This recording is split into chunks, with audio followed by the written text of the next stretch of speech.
যদি তোমার আল্লাহ সত্য হয় তবে বৃষ্টি নামিয়ে দেখাও।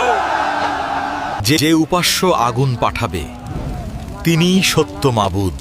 আল্লাহর এক নবীকে চ্যালেঞ্জ করে বসলো মূর্তি পূজারী এক জাতি। তারা অহংকার করে বলল, যদি তোমার আল্লাহ সত্য হয় তবে বৃষ্টি নামিয়ে দেখাও, নতুবা আমাদের দেবতা বালি বৃষ্টি বর্ষণ করবে। নবী হজরত ইলিয়াস আলাইহিসসালাম আল্লাহর কাছে দোয়া করলেন, আর সাথে সাথে আকাশ বন্ধ হয়ে গেল।